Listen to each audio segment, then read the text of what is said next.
Hey everyone, it's your girl Charnel, aka ohsolimitless. A lot of you have been sharing that you're experiencing imposter syndrome or feelings of self-doubt. And as a therapist, that is something that I too have a very familiar experience with as well. So I thought it would be helpful for me to share 5 ways in which you can develop your counseling skills so that you feel more confident in your role. Option number 1 is to invest in continuing education. There are so many professional development opportunities that are available to us as clinicians. And so professional opportunities can look like attending conferences, attending webinars, doing online trainings, doing our own research-based readings, and also even watching live videos from other therapists performing therapy. Now, before you go out and invest loads of money into professional development, I do want you to be aware that you can continue your education by doing your own readings. Continuing education can look like you just invest in your time as opposed to you also investing a lot of your money.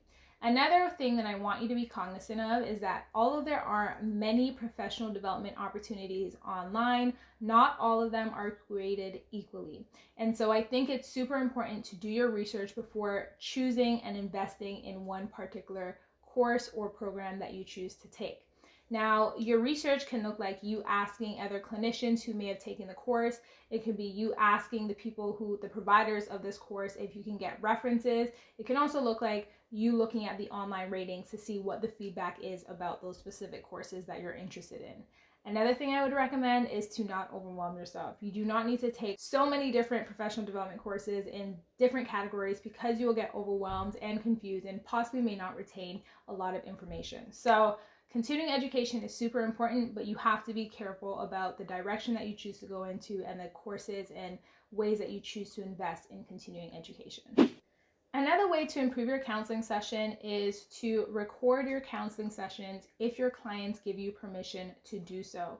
Now, if you have permission from your clients to record your counseling sessions, it's really helpful because you can watch back those tapes and see, hey, maybe I could have improved here, or maybe this would have been a good opportunity for me to implement this type of psychoeducation, for example.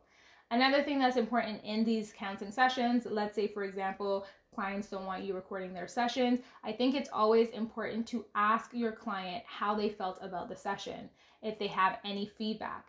Now, I want to encourage you not to take this feedback personally. This feedback should be viewed through an objective lens, and its purpose is to support you with developing your skills and figuring out how you can make adjustments moving forward for that client, because every single client is different.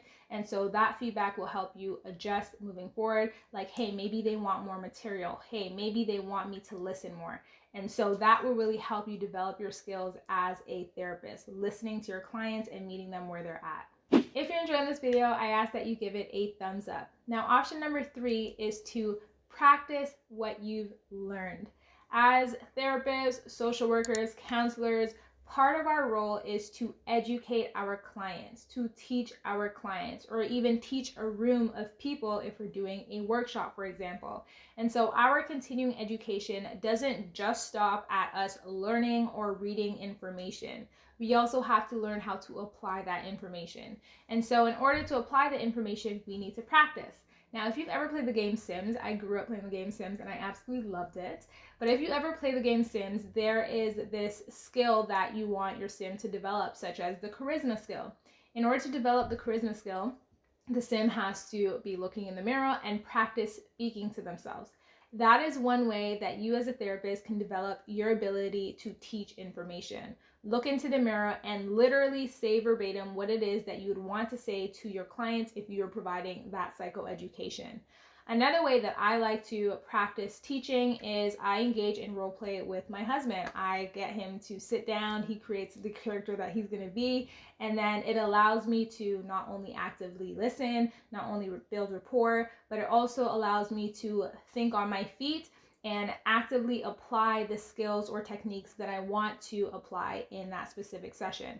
And that makes it easier when I practice on a consistent basis. It makes it easier for me to teach without second guessing myself when I'm in sessions with clients. I promise you, the more you practice, the more natural it feels and the easier it gets.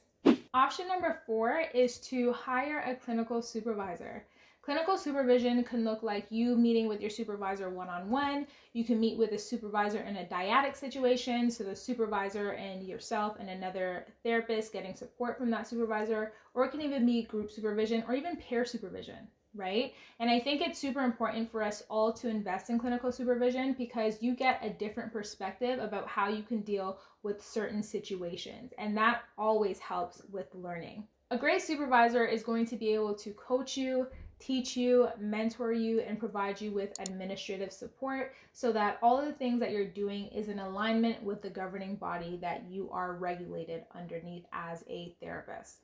Another thing that I really think is important with a clinical supervisor is that they can really help you understand your sense of self, how things that you've experienced really influence the way you navigate as a therapist. They support you with things such as transference or countertransference. And so having a sounding board or a clinical supervisor that you meet with on a regular basis, I think is always important for you to develop your skills and maintain your ability to grow as a therapist on an ongoing basis. Just let you know, clinical supervisors also have their own clinical supervisors, and that too is important for you to consider when you're looking for a clinical supervisor. Now, the fifth and final skill applies to those of you who are interested in possibly having your own private practice or working in a group practice. Being a therapist in my own private practice, it has been so important for me to continuously develop my business skills. And this can look like being able to network, being able to effectively market, being able to organize things. Organization skills, baby, I tell you, is super, super important. Otherwise, clients will drop off, all that kind of stuff.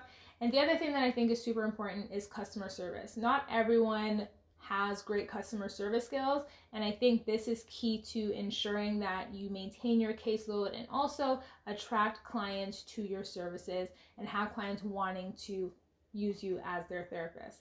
So I actually am thinking of having a series on my channel where I support you with developing your own private practice. If that's something you're interested in, comment below and let me know. Otherwise, I hope you all enjoyed this video sharing the 5 ways in which you can develop your counseling skills. Make sure you subscribe, click the notification bell, give this video a thumbs up, and I will catch y'all in my next video. Bye.